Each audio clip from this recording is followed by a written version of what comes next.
Hello दोस्तों, स्वागत है आप सभी का आपके अपने चैनल बेसिक नॉलेज में। Very very good morning to all of you. दोस्तों, आप सभी को सबसे पहले आप सभी के आज के एग्जाम के लिए ढेर सारी शुभकामनाएं। जी हाँ दोस्तों, साइंस के एग्जाम सभी का बहुत अच्छा जाए। बस कुछ क्वेश्चंस बता रहे हैं, उसको देख लो। और इससे पहले जो अपलोड किए थे, ठीक है, एक बार आप लोग महादानव जो वीडियो उससे रिवीजन कर लेना, क्योंकि वो रिवीजन के लिए बेस्ट वीडियो है। चलिए देखते हैं इसमें क्या क्या क्वेश्चन है। इसमें दोस्तों आप लोग का फिजिक्स का न्यूमेरिकल लेकर आए हैं, ठीक है, क्योंकि न्यूमेरिकल दोस्तों ऐसा पार्ट होता है जिसमें अगर आप लोग सही कर दिए तो पूरी नंबर मिल जाएगा। 5 नंबर का है तो 5 नंबर मिल जाएगा, जितना नंबर का है उतना नंबर मिल जाएगा।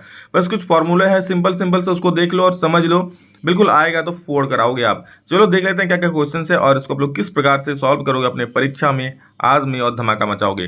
दोस्तों पहला सवाल आप लोग देख सकते हैं क्या है कि किसी दिए हुए माध्यम में ध्वनि तरंग की आवृत्ति दिया है 20 हर्ट्ज और वेग दिया है 440 मीटर पर सेकेंड, तो इसकी तरंगदैर्घ्य की गणना करें। एक सिंपल सा फॉर्मूला होता है दोस्तों, भी इक्वल टू न्यू लेमडा। भी मतलब वेग, न्यू यानी कि आवृत्ति और लेमडा यानी कि तरंगदैर्घ्य, ठीक है।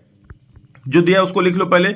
20 हर्ट्ज दिया है, यहाँ पर क्या आवृत्ति। आवृत्ति दोस्तों न्यू, आवृत्ति को न्यू के द्वारा डिनोट करते हैं। न्यू मतलब ऐसा, भी को बस थोड़ा सा टेढ़ा कर दोगे तो इसको हम लोग आवृत्ति बोलते हैं। बस ऐसे भी लिखते हो, ऐसे भी लिखते हो ना, तो बस उसको थोड़ा टेढ़ा करके लिख दोगे तो वो आवृत्ति हो जाता है, समझ रहे हो।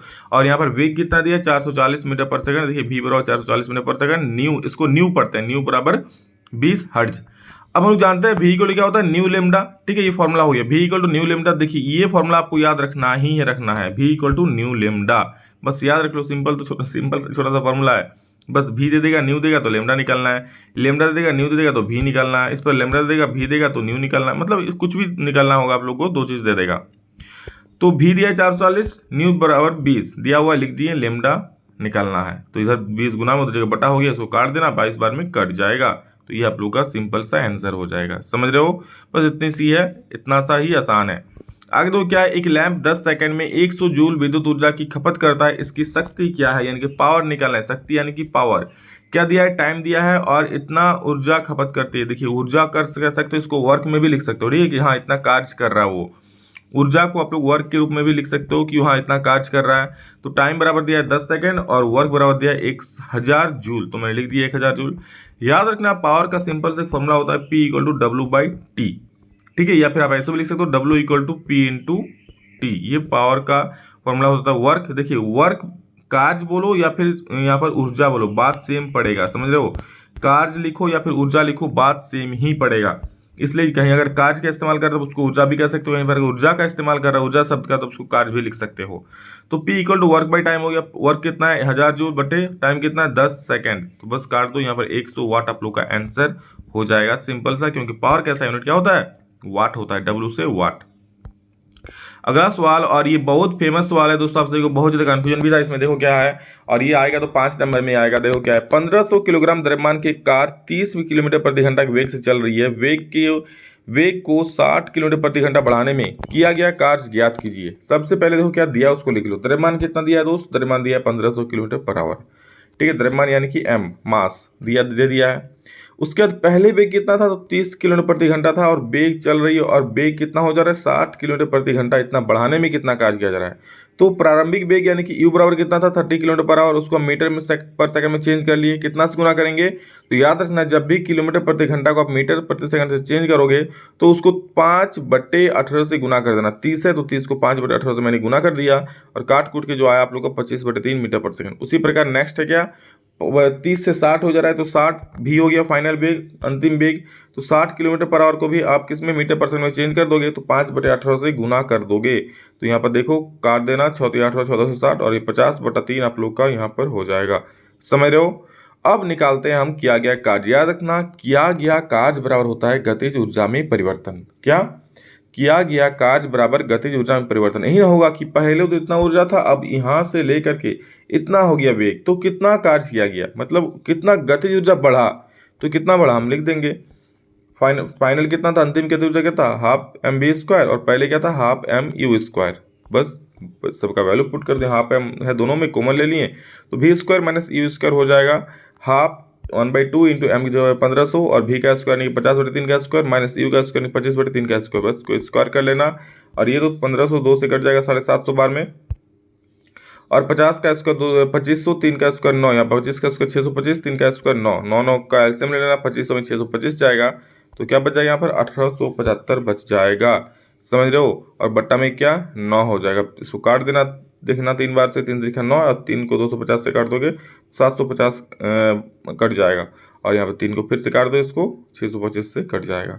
तो बस गुना कर दो 250 को 625 से, आप लोग आंसर आ जाएगा 156 और 250 यानी कि 1,56,250 जूल। अब बात यहाँ पर दोस्तों, बहुत सारे बच्चे बोलेंगे सर ये आंसर मेरे को मैच नहीं कर रहा है।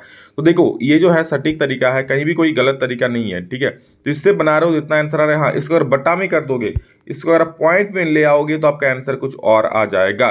तो क्यों खामखा हम हार्ड करें क्वेश्चंस को, ठीक है। आपका जब आंसर आ रहा है इतना सिंपल सा, अब इसको पॉइंट में करोगे, इसको करके तो आंसर दूसरा आएगा, ठीक है। वो आंसर भी सही है और ये भी सही है, आप लोग जो आपको अच्छा लगे वो आप कर सकते हो। चलिए अगला सवाल देखते हैं हम लोग। 15 के द्रव्यमान की वस्तु 4 मीटर प्रति सेकंड के वेग से एक समान वेग से गतिशील है तो वस्तु की गतिज ऊर्जा क्या होगी। सिंपल सा सवाल है। क्या दिया है, मास यानी कि द्रव्यमान दे दिया 15 kg, भी बराबर दिया 4 मीटर पर सेकंड यानी कि वेग देखिए 4 मीटर पर सेकंड दे दिया है। हम लोग जानते हैं गतिज ऊर्जा बराबर होता है हाफ एम वी स्क्वायर, यानी कि हाफ एम यानी कि 15 और वी स्क्वायर यानी कि 4 का स्क्वायर। देखिए भी 4 है तो बस 4 का स्क्वायर यानी कि 4 गुना 4 कर दो तो कट जाएगा 2 से 4 दो बार में, तो 15 गुने 4 गुने 2 बच जाएगा, 15 4 60, 60 को 2 से गुना कर दो 120 जूल आप लोग का आंसर हो जाएगा, ठीक है। नेक्स्ट क्वेश्चन है, यदि किसी ध्वनि स्रोत की आवृत्ति 100 हर्ट्ज है तो 1 मिनट में कितनी बार कंपन करेगा। बहुत इंपॉर्टेंट सवाल है। पहले यहाँ इसका मतलब समझ लो क्या बोल रहा है कि अगर किसी की आवृत्ति 100 हर्ट्ज है तो उसका 1 मिनट में वो कितना बार कंपन करेगा। अच्छा आवृत्ति मतलब क्या होता है पता है आपको, मैंने पहले भी कहा था आवृत्ति यानी कि 1 सेकंड में कोई वस्तु कितना बार कंपन कर रहा है। मैंने कहा था ना कि आवृत्ति किसे कहते हैं, तो 1 सेकंड में वस्तु कुल कंपनों को, वस्तु के कणों की कुल कंपनों को क्या बोलते हैं, हम लोग आवृत्ति बोलते हैं। 1 सेकंड में जितना कंपन होगा, जैसे ये ग्राफ हो गया, ये 1 कंपन हो गया, ये 2 कंपन हो गया, तो 1 सेकंड में अगर 2 कंपन हुआ तो इसकी आवृत्ति 2 हो जाएगा। इसी प्रकार 100 बार हुआ होगा तो इसलिए 100 हो गई आवृत्ति, समझ रहे हो। तो हमको 1 मिनट में निकालना है, तो आवृत्ति बराबर 100 हर्ट्ज लिख दिया। 1 सेकंड में कंपन बराबर क्या 100 हर्ट्ज, हर्ट्ज एच जेड होता है। 1 सेकंड में अगर 100 तो 1 मिनट में कितना होगा। अच्छा 1 मिनट में कितना सेकंड होता है सर, तो 60 सेकंड होता है। तो 1 सेकंड में अगर 100 हर्ट्ज होगा तो 60 सेकंड में कितना होगा, ध्यान से बोलो। 1 सेकंड में 100 हो रहा है तो 60 सेकंड में 60 से गुना कर दो ना, हो जाएगा। तो 1 मिनट यानी 60 सेकंड, तो 60 से हम गुना कर दिए 60 × 100, तो 6000 कंपन यहाँ पर आप लोगों का सटीक जवाब हो जाएगा, समझ रहे हो। बस इतने सा ही आसान क्वेश्चन है। अगला सवाल देखो, 60 वाट का एक विद्युत बल्ब प्रतिदिन 6 घंटे उपयोग किया जाता है। बल्ब द्वारा एक दिन में खर्च की गई ऊर्जा की यूनिट की परिकलन कीजिए।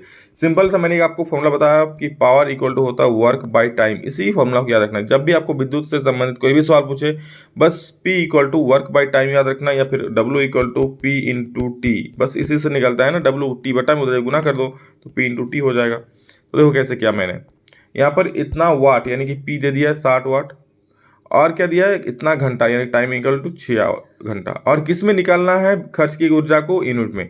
अब ऊर्जा निकालने बोला है, ऊर्जा यानी कि क्या निकालोगे, इसमें वर्क निकालोगे, कितना कार्य किया जा रहा है, ठीक है। क्या निकालोगे, वर्क। तो यहाँ यूनिट में निकालने बोला, यूनिट मतलब याद रखना 1 यूनिट बराबर दोस्तों होता है 1 किलोवाट आवर, समझ लो। 1 यूनिट बराबर 1 किलोवाट आवर।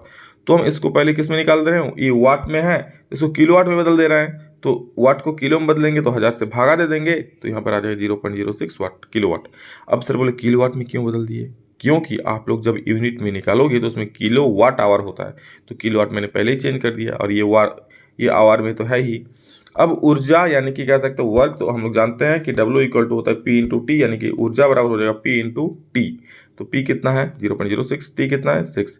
मैंने क्यों बदला किलोवाट में, देखो क्योंकि यहाँ पर तो आवर है ही ना, ये वाट में है, ये किलोवाट में नहीं था, इसलिए मैंने किलोवाट में बदल दिया। क्योंकि आपको पता है कि 1 यूनिट बराबर होता है 1 किलोवाट आवर। यहाँ वाट है, आवर भी है, बट किलो नहीं है, इसलिए किलो को बदल दो इसमें, तो हो गया। इसको गुना कर दो 0.036 किलोवाट आवर हो जाएगा। बस इसको लिख सकते हैं इसे 0.36 यूनिट, समझ रहे हो। और दोस्तों हम लोग अगला सवाल है, और कह सकते हो अंतिम सवाल भी है। किसी घर में 1 महीने में ऊर्जा की 250 यूनिटें व्यय हुई, यह ऊर्जा जूल में कितनी होगी। अब देखो ये यूनिट में दे दिया है, अब जूल में निकालना है। तो याद रखना, हमको तो ये पता ही है ना कि 1 यूनिट बराबर 1 किलोवाट आवर होता है, और 1 किलोवाट आवर बराबर होता है 3.6 × 10⁻⁶ जूल होता है। देखो कैसे, देखो यहाँ पर एक यूनिट बराबर होता है 1 किलोवाट आवर। मैंने अभी बताया आप लोग को। जी हाँ सर, ये तो बताया, हमें तो याद है। 1 यूनिट बराबर 1 किलोवाट आवर होता है, याद रखना। और 1 किलोवाट आवर बराबर 3.6 × 10⁻⁶ जूल होता है। सर इसमें क्यों लिख रहे हो जूल में? क्योंकि आपको जूल में निकालना है। किस में दिया है? यूनिट में दिया हुआ है। यूनिट से किलोवाट आवर होता है और किलोवाट आवर से हम जूल में बदल देंगे। किससे गुना करके? 3.6 × 10⁻⁶ जूल से गुना करके। तो 250 यूनिट है, यानी कि 250 किलोवाट आवर हो गया, क्योंकि एक यूनिट बराबर 1 किलोवाट आवर, तो 250 यूनिट बराबर 250 किलोवाट आवर। टेक KWH यानी किलोवाट आवर। अब 250 किलोवाट आवर को जब जूल में बदलोगे तो किससे गुना कर दोगे? 3.6 × 10⁻⁶ जूल से, क्योंकि 1 किलोवाट बराबर होता है 3.6 × 10⁻⁶ जूल। तो इतना किलोवाट आवर हो जाएगा, इतना इंटू 3.6 × 10⁻⁶ जूल। बस गुना कर देना 225 को 3.6 से, तो 900 हो जाएगा। और यहाँ पर इंटू 10⁻⁶ यानी कि 9, और 2 को 0 है यहाँ, उधर भेज दो 6 में, तो 8 को 0 हो जाएगा। अब 6 को 0 पहले से, 10 के पास 6 यानी कि 6 को 0, समझ रहे हो? यहाँ पर 6 को 0, यहाँ 2 को 0, 8 को 0 हो गया, तो 9 × 10⁸ जूल इसका सही उत्तर हो जाएगा। समझ रहे हो? तो बस जितना न्यूमेरिकल मैंने बताया दोस्तों अच्छे से देख लो, और इसका फॉर्मूला जरूर याद रखना। एक बार देख लो, 2 बार देख लो, बट एग्जाम के लिए आपका काफी हेल्पफुल है। ठीक है, अगर एग्जाम में न्यूमेरिकल आता है तो इसी फॉर्मूला से ही पूछ जाएंगे, मैक्सिमम संभावना है। और एक दोस्तों स्थितिज ऊर्जा का फॉर्मूला होता है, याद रखना, स्थितिज। ठीक है, स्थितिज ऊर्जा का फॉर्मूला होता है क्या? mgh। ठीक है, m मतलब होता है द्रव्यमान, g मतलब होता है ग्रेविटेशनल एक्सेलरेशन, यानी कि g बराबर 10 मीटर/सेकंड लेना अप्रॉक्स, और h बराबर ऊंचाई। ये इसमें से अगर द्रव्यमान दे दे, ऊंचाई दे दे, तो आपको आराम से निकाल लेना, g का मान 10 लेना। इससे भी न्यूमेरिकल पूछा जा सकता है। वीडियो कैसा लगा कमेंट करके बोलना। सभी दोस्तों को शेयर जरूर कर देना, क्योंकि शेयर करने से आपका एक शेयर किसी को हेल्प कर सकता है बहुत। तो चलिए, so love you all, thank you, love you. अगले इतना ही, फिर नेक्स्ट वीडियो में जल्दी, तब तक के लिए जय हिंद, वंदे मातरम।